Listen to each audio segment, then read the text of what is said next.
pagpasok pa lang po natin ay nakikita ko ng mga joy sa inyong mga puso o Kuya Hill na mention ko. Because dahil sa love na binigay ng Lord sa bawat isa sa atin, kaya ang puso natin ay punong-puno ng generosity. Amen? Para walang magseselos na mention ko lahat. Okay? So, thank you for this opportunity na ako po ang na-assign for the message about yung sa humble heart namin, sa Blue Team is in generosity. So, unahin ko muna, binasa nga niya ang ating kapatid na si Chai, yung John 3:16, for God so loved. Pag titignan niyo po yung so love the world, love, na-touch na po ng ating Elder Bong, yung sa una, tapos sa 1 John 4:9-10, nabasa din po natin sa Romans 8:32. Before I go on, let's pray. Heavenly Father, we thank you for this beautiful and wonderful day, Panginoon, na kami nagsama-sama as one church, as one congregation to worship you in spirit and truth, to study your word, O God. Salamat, Panginoon, sa kagalakan sa aming puso na punong-puno, Panginoon, ngayong umaga, Panginoon, ay nawa ang laman ng aming puso, yung gladness, yung joy, yung love na nararamdaman namin sa bawat isa, Panginoon, ay mabigyan ka namin ng kapurihan, kaluwalhatian because you are generous, God. Lord, samahan niyo po ako, ang banal ng Espiritu ang mauna sa aking pagsasalita. I'm only an instrument of your message this morning. Hide me in the shadows of your cross, Panginoon, ikaw ang ako lang po ang iyong mouth. Lahat ng nagbumula sa aking puso, sa aking isip, sa salita ay lahat galing po sa inyo. Thank you so much for this wonderful morning, O God. In Christ's name I pray. Amen. So yung for God so loved the world, na mention ko nga kanina, that Elder Paul, na-discuss niya thoroughly po yung about love of God. Kami naman sa aming grupo, pag titingnan natin po yung the next yung phrase po that He gave His only begotten Son. Gave. So ano pa yung gave to? Ano yung action word yun is gave? Through yung generosity ng ating Panginoon. So sa 1 John 4, 1 John 4:9-10 din, makikita natin sa verse 9, by this the love of God has manifested in us that God has sent. So meron ulit yung giving, okay? His only begotten Son. So at the heart of God's all-encompassing love na mentioned sa 1 John 4 verses 9-10, love is His, though yung action is, yung pag-act ng love ng Lord, ng God, is yung generosity niya. So itatakal ko din po yung Romans 8:32, He who did not spare His own Son, but delivered Him from over for us all, how will He not also Him freely give us all things? Ang point ni Paul dito sa Romans 8:32 is, would God do less for His children than He do for His enemies? Diba? So ano yung freely give? This word means to bestow out of grace. Paul open uses it to denote ano ba tong grace na to. At end point niya yon is forgiveness ng ating Diyos Ama. So pag inon mo yung all things, this referring to either every sin a believer commits. So ano yung freely give naman is translated niya, sabi ko, it's forgiveness. Or to whatever is necessary to complete the purpose He had in choosing us. Sabi sa Philippians 1:6, for I am confident of this very thing, that you who began a good work in you will perfect until the day of Jesus Christ. He will perfect it. Okay? If the Lord, if God gave us yung His Son generously nga, ipo-perfect nyo yun up to your last breath. Okay? When God begins a work of salvation sa isang tao, He finishes it all. Okay? Yung word na is will perfect points to the eternal security bilang isang Kristiyano. So going back to John 3:16, God's love is graciously, freely na binigay sa atin, not merited, ng walang may pagmamalaki ng bawat isa sa atin. Bigay lahat ng Diyos yon. There is no occasion sa human pride in the doctrine of God's love, pero only a yung magiging humility ka, magkakaroon ka ng deep gratitude, and the quiet reverence of a faithful and obedient heart. Yun lang po yung nire-require ng Diyos sa atin. Sabi nga sa, yung pag tinignan mo yung generosity, yun po yung lagi nating nakakalimutan. Generosity is an attribute of God. Okay? Ang Diyos natin is not like us, not like human, na who might be generous today, tapos sa ibang araw hindi na generous. Pero ang Diyos natin, always generous. We don't often hear about generosity when we study the attributes of God. Pag binasa mo nga yung sa Bible page to page, pag hindi mo malalim na pag-aralan, bihira mo makita yung generosity ng Diyos. Ang nakikita po lagi natin nun is yung generosity, yung human, hindi yung sa Diyos. But deeper natin is that God is a generous God and it's an attribute of God. Amen? God's generosity is just the overflow of His love and goodness motivating Him to give. God is wonderfully generous by nature. Yun na siya. Lagi ang sinasabi ni Pastor yan. God is generous by nature. Siya yun. Diyos yun. To give His delight. His gift is immeasurably precious. Bakit? On the latter discussion, makikita niyo po bakit one key attribute ng Diyos is being generous. So, how did God show His generosity? Tingnan natin, before the creation of the world, the Father, the Creator, and the ruler of everything already demonstrated His radical generosity by giving us the only one thing He had, just one. Ano po yung nag-iisang meron siya? Ang kanyang anak, si Jesus Christ. As a background, diba, binigay niya, nag-created siya, yung si Adam and Eve, nagkasala siya. But all through the Old Testament, makikita nyo na siya lang makapagbigay ng tunay na makapagligtas sa atin. Hindi yung mga offering, yung mga goats through priests. Kung nagbabasa po kayo ng Old Testament books, nandun po lahat. Pero that's not enough. He promised a Messiah. God chose His Son, who knew no sin, to become sin for us. And so our Messiah was born on earth. This Christmas, yung sinaselebrate, actually October naman daw yun, parang history, yung mga theologians, yung mga nag-aaral talaga, yung mga dalubhasa. Hindi po December. So yun po yung the first Advent. Karamihan sa atin, unbelievers, ang alam nila Jesus Christ, na yung baby na Jesus Christ, and that ends there. Pero as a believer, as a Christians, hindi po doon nag-i-end. This is only first Advent. Okay, kasi ang generosity ng Diyos, they have a joyful heart kasi the Messiah is born, Jesus is born. The generosity of God stops there, but it's not. He demonstrated His generosity by giving His Son, Jesus Christ, to be our crucified and risen Lord. Yun po yung katas na katas ng John 3:16. Jesus reveals this same generosity by becoming poor so that we might have the treasure of the King and the kingdom. Okay? So, mas malalim. Pag bilang anak ka, hindi lang yung Christmas, it's an eternal salvation, yung pag-glorification, pag namatay kang enjoy God. So, malalim pong pag-uusapan yun. So, sabi sa 2 Corinthians chapter 8, verse 9, "For you know the grace of our Lord Jesus Christ, that through He was rich, yet for your sake He became poor, so that you through His poverty might become rich." Pag titingnan natin yung generosity ng God, dugtong-dugtong yung hanggang matapos, diba? It doesn't stop.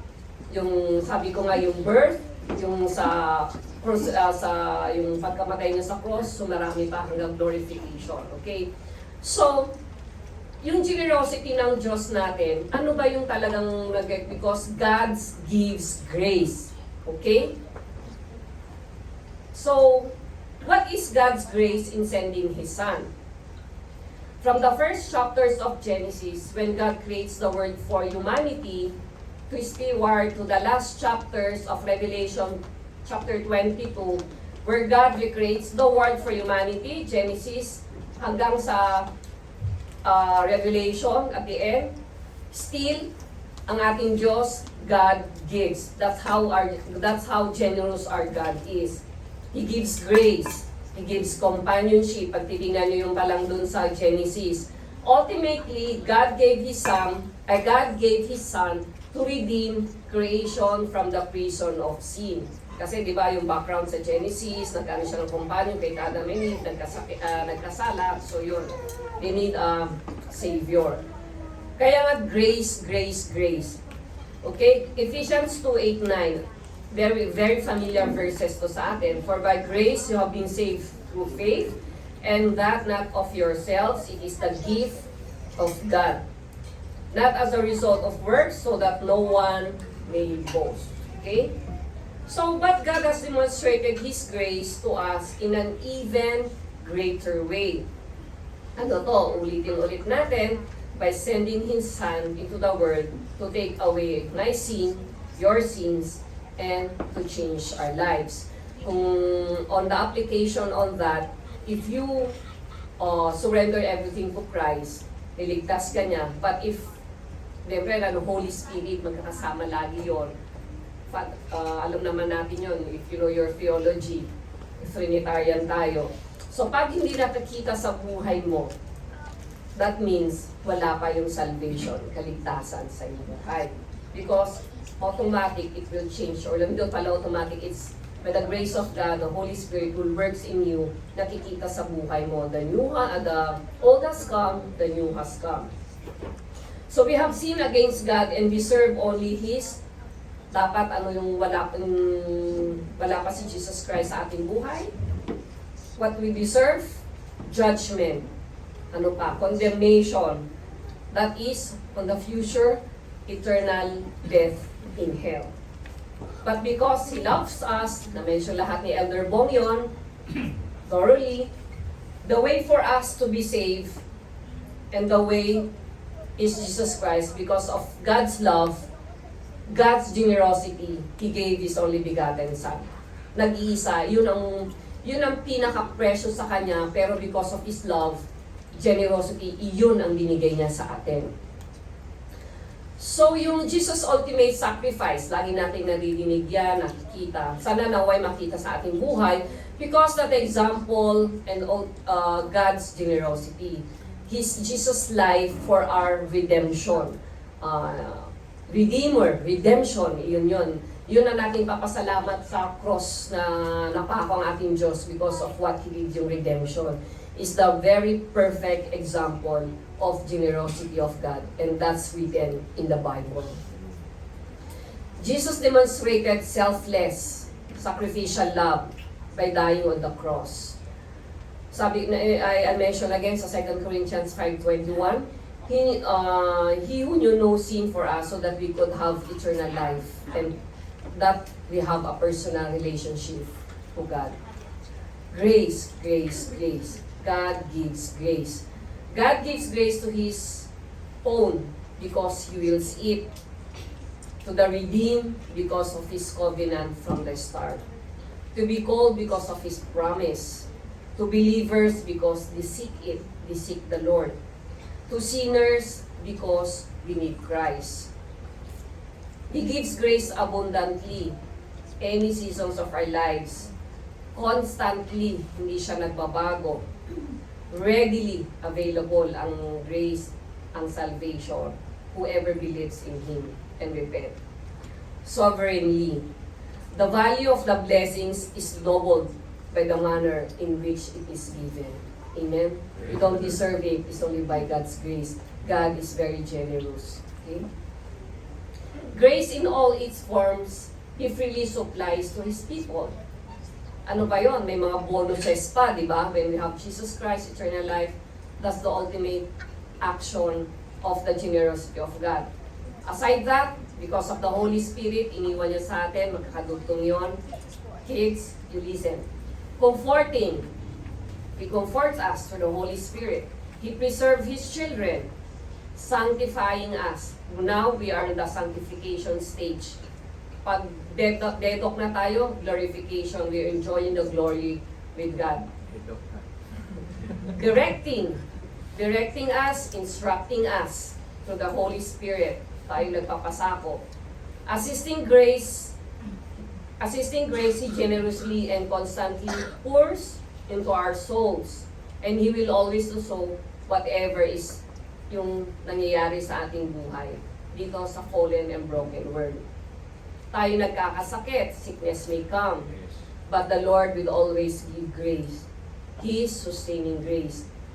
Poverty may descend on us. May naghihirap tayo, may kahirapan because life here is not a bed of roses or not magandang buhay. Pag ganon, dapat we're in the Lord now. But grace will definitely be supplied because of God's generosity. Death must come, but grace will light a candle in the darkest hour because we have Christ. Amen. We will touch on a bit on Psalms chapter 84 verse 11. For the Lord God is a sun and shield. The Lord gives grace and glory. No good thing does He withhold from those who walk uprightly. So this ito na supporting verse na ang ating Diyos because of His generosity. Meron tayong Kristo, pero yung mga needs, yung mga kailangan natin, the Holy Spirit is in us, always there for yung tangible and intangible things God is providing. Amen? Pag tingnan natin yung verse na yon, yung grace and glory, may conjunction na N, A-N-D, is a diamond rivet, building the present with the future. Kasi nga hindi dito nagtatapos, di ba? From glory to glory hanggang we will joining the Lord. Favor and honor always go together. God has married them. Hindi mo pwedeng mapaghiwalay yung favor and honor. And no one can separate them. The Lord will never deny a soul honor to whom He has freely granted for. Pag ikaw ay pili, pag ikaw ay elect, chosen, walang makakapaghiwalay sa inyo, sa ating Diyos. Amen? The honor of heaven, the honor of eternity, the honor of Jesus Christ, the honor of the Father, the Lord will certainly give all to His chosen elect people. That's how wonderful, what a wonderful promise from a faithful God. Amen? So ano po ang purpose ng ating Diyos sending His Son? Diba? So God love for us is at the same level, rooted in our identity as His image bearers. Diba nakilala natin ang Diyos Ama because He sent His Son, Jesus Christ. Okay? So Colossians 1:15, Jesus Christ is the exact representation of God Himself. Kaya pag on application nga sa atin, as believers, as elect, may other people, unbelievers, see Christ in our lives, our testimony. Pag nakita yung Kristo, nakikita na rin nila ang Diyos Ama. By sending His Son, Jesus Christ, to die for our sins, God is working to restore the radiance of His own glory, shining in and through us. Let us, yung lagi may kanta yun, yung mag-shine sa ating buhay. Yeah, Jesus shine. Jesus shine. God sending His Son gives true believers us not only salvation privilege, but obligation to follow the pattern of sacrificial love. On the latter part, madi-discuss a point of that. So, punta na po tayo sa Romans 8:32. Okay? He who do not share His own Son, but delivered Him over for us all, how will He not also with Him freely give us all things? Okay? So, na-discuss na natin na He gave His Son. Yun yung ultimate, most generous act ng God. Pero sa 32, binigay na nga ng Diyos Ama, kanyang Diyos Anak sa atin. How much more na yung mga yung mga needs natin, yung mga kailangan natin while we are journeying on this fallen, broken world, binibigay niya. Okay? The truth is, Jesus' great act of generosity began before history na mention ko yung kanina. Before the creation of the world, the Father Creator, the Lord, ruler for everything, dinemonstrate ng kanyang generosity. Okay? So, yung mga bata pa na hindi, Jesus is Son, hindi parang substitutionary death ang ginawa ng Jesus Christ sa atin. For us na hindi na natin mararanasan yung eternal death in hell, inako lahat ni Jesus Christ. That's how generous the Father is, okay? Yeah, in exchange, that's the correct word. God most generous act was to give us His own Son.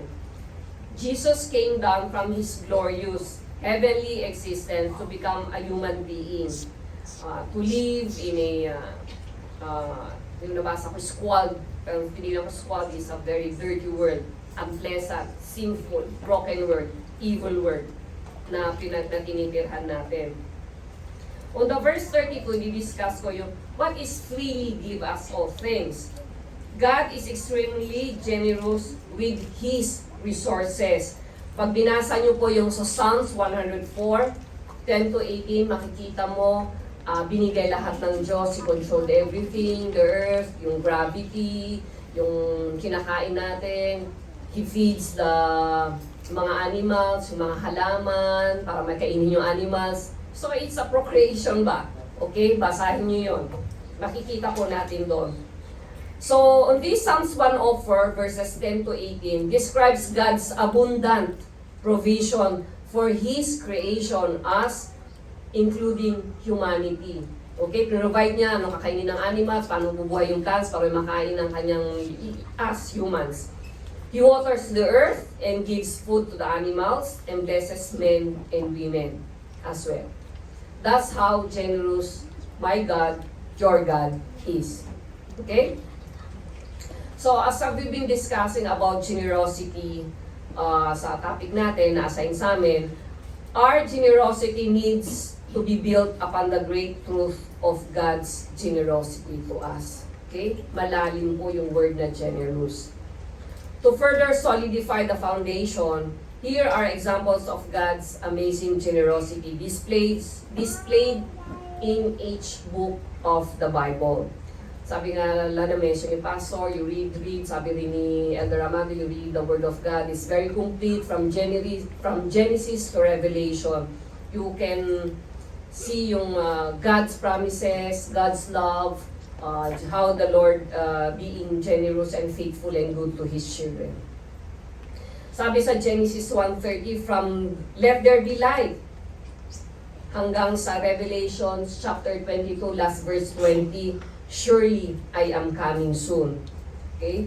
God's word consistently show us that He is a giving God, a generous God. I'll give you ang mabilisan lang po to. Sabi sa, pag binasa ng Genesis 1 and 2, God gives life. Exodus 14:15, God gives salvation to the captives. Leviticus 23, God gives insight to the future and irregular reasons to feast. Tayo, mag-feast mamaya. Numbers 22-24, God gives blessing when the word is calling down curses. Deuteronomy chapter 5, God gives His laws to protect the people from themselves. Sabi sa Joshua 11, God gives His people the promised land. Judges 13-16, God gives strength.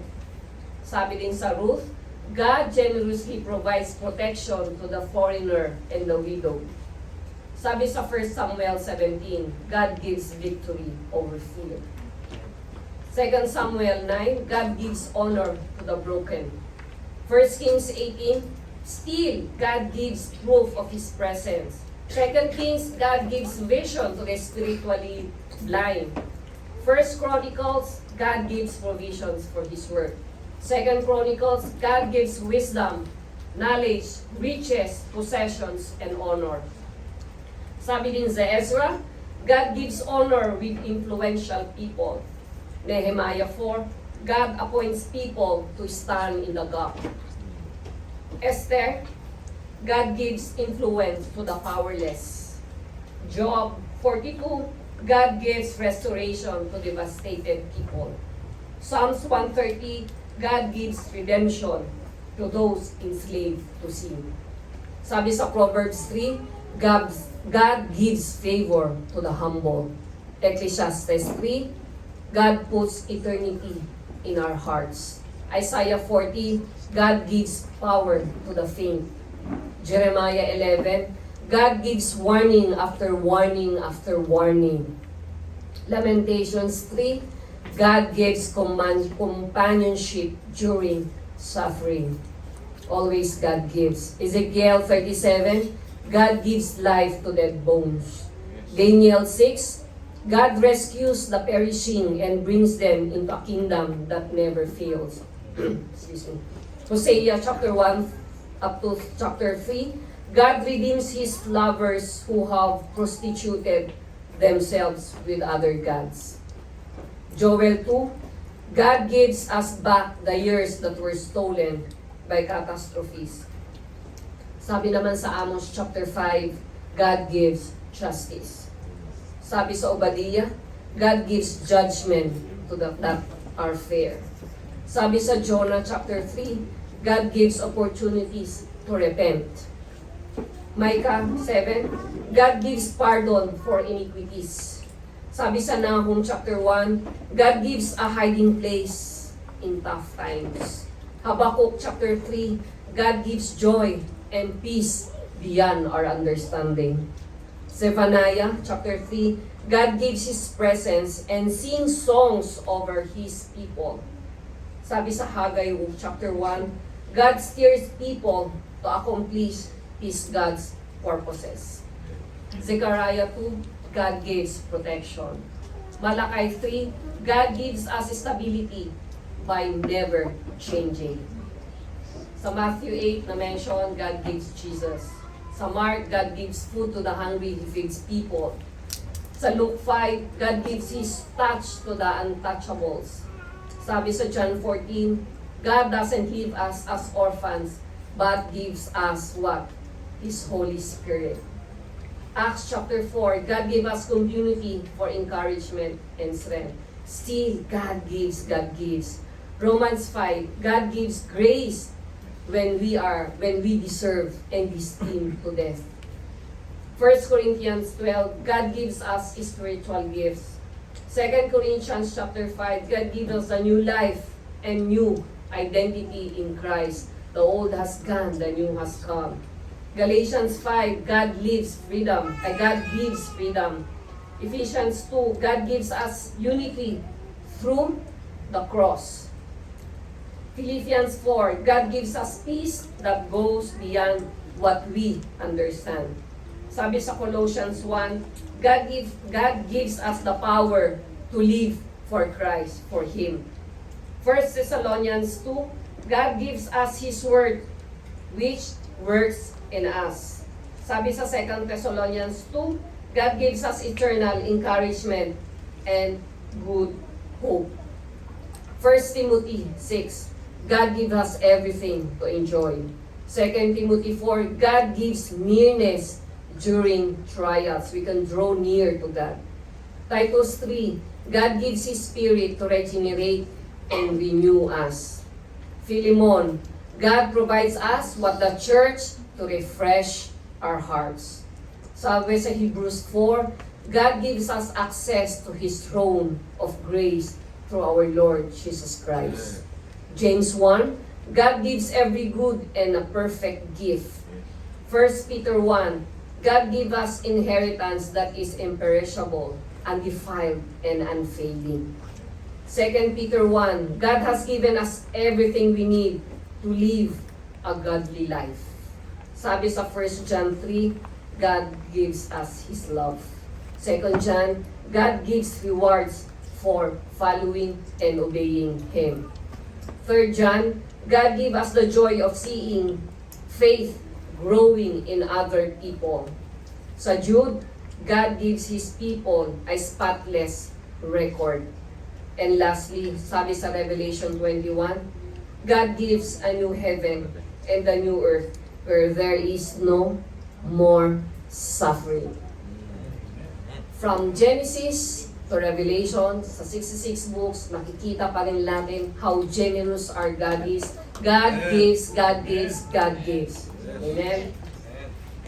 So as a conclusion, as Christians, we worship a loving God, a generous God, whose nature ang ating Diyos is really to give, freely and without measure, immeasurable. Hindi mo masusukat sa buong mankind. Jesus Christ is His love gift to the world. Pero not for everyone. For elect, for chosen people, whoever repents, believe that Christ Lord. Amen?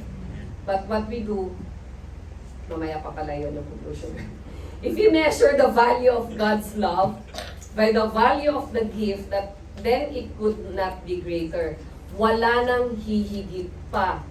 Walang makakapantay pa. Ano pa ba yung mga superlative na biya na walang makakapagpantay how generous our God is. Amen?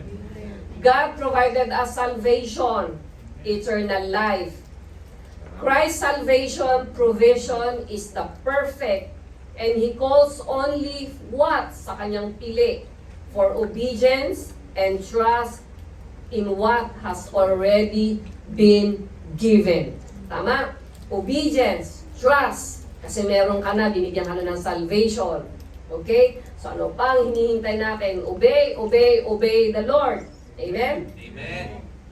So for application for each one of us and challenge as well. As we receive the most precious gift from a generous God, the salvation we have in Christ, we may be generous to share His gift. What is this? To share the gospel of Christ to others. For a generous God, we should have a generous heart, to have a missionary heart, to really share the wonderful gift that we receive from a generous and loving God. Amen? So, you know that you have a generous God. You are a generous God. Our lives reflect the heart of God when we share the gospel of Jesus Christ to others. That will reflect how generous your God is. That will reflect to your heart to have a generous, because being generous is a cycle. Tumanggap ka, tinanggap mo, ibigay mo din because of the generous. That's a challenge. And we are aligned kung anong mandate ng Bible and our church to spread the gospel of Christ, because our God gave us the wonderful gift, how generous our God is. Amen? Amen. Let us pray. Heavenly Father, we thank you so much. No words, Panginoon, na aming maibigay na aming pasasalamat, Panginoon, for being so generous, na pinili mo kami, that you've given us your wonderful gift. Thank you, Father God, for being so generous and faithful to us, your children. Thank you that you have given your precious, only begotten Son to us, Panginoon.